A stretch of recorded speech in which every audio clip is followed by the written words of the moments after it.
오늘의 해외 주요 뉴스를 김주련 기자가 전해드립니다.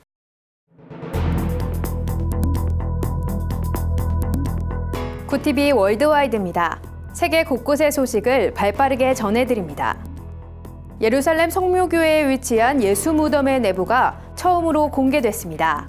무덤의 내부는 1555년 16세기의 것으로 추정되는 대리석으로 봉인된 후 지금까지 베일에 쌓여 있었는데요. 현재 그리스 정교회와 로마 가톨릭, 아르메니아 정교회가 대대적인 복원 작업에 착수한 것으로 알려졌습니다.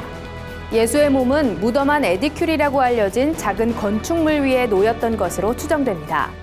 이번 작업의 감독관인 아테네 국립대학 안토니아 모로플루토 교수는 이번 작업을 통해 무덤의 본래 모습을 확인할 수 있는 기회가 될 것이라고 말했습니다.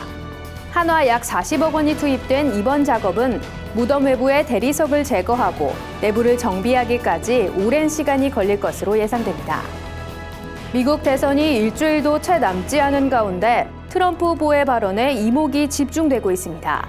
트럼프는 CBN과의 인터뷰에서 힐러리 클린턴이 대통령으로 당선되면 미국은 종교의 자유를 잃을 것이라고 주장했습니다. 트럼프는 현 오바마 정부의 정책을 반복음주의로 규정하고 민주당 정책은 복음주의자들에겐 대재앙이라고 밝힌 바 있는데요.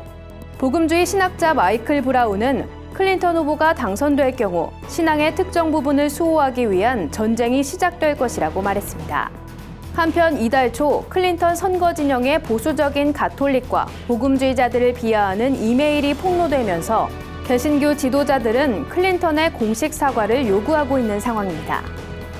자살 폭탄 벨트로 완전 무장한 IS가 이라크 북부 키르쿠트의 한 학교를 급습했습니다. 테러 당시 학교에는 30여 명의 여학생들이 갇혀 있었는데요. 이 중 기독교인으로 알려진 7명의 여학생들이 18시간 동안 침대 밑에 숨어 있다가 캠퍼스에 주둔하고 있던 이라크 특수부대의 도움으로 탈출했습니다. 학교에서 근무하는 토우마주교에 따르면 학생들은 급박한 상황에서도 하나님께 도움을 요청하며 기도했던 것으로 전해졌습니다.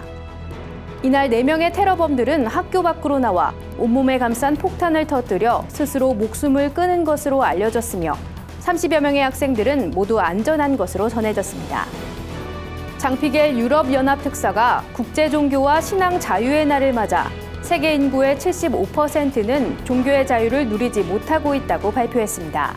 피겔 특사는 전 세계적으로 기독교인에 대한 조직적인 대량 학살이 이루어지고 있다며 종교의 자유를 위해 보다 적극적으로 대처해야 한다고 강조했습니다. 크리스천 박해 감시기구 오픈도어스에 따르면 2014년 11월과 2015년 10월 사이 약 7천 명의 기독교인이 종교를 이유로 목숨을 잃었습니다. 2016년 살해당한 기독교인의 수도 전년 대비 약 3천 명 증가했을 정도입니다. 오픈도어스 데이비드 회장은 기독교인 박해의 증가는 IS를 비롯한 극단주의 이슬람 세력에서 그 이유를 찾을 수 있다고 전했습니다. 미국의 25개 흑인교회 지도자들이 힐러리 클린턴 진영에 탄원서를 제출했다는 소식입니다. 클린턴 후보의 낙태 옹호와 동성애 권리 신장 지지에 우려를 표한 건데요. 지도자들은 인종차별과 내전, 사형과 조력 자살에 반대하는 흑인교회는 낙태를 통한 생명 부정행위도 찬성할 수 없다며 생명은 하나님이 주신 고귀한 선물이라고 밝혔습니다.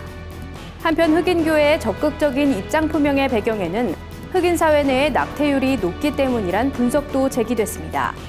흑인 인구의 낙태는 전체 낙태의 38%를 차지할 정도로 높은 수준입니다. 이에 흑인교회는 클린턴 후보가 흑인 생명의 파괴를 묵인하고 있다고 주장했습니다. 굿TV 뉴스 김주련입니다.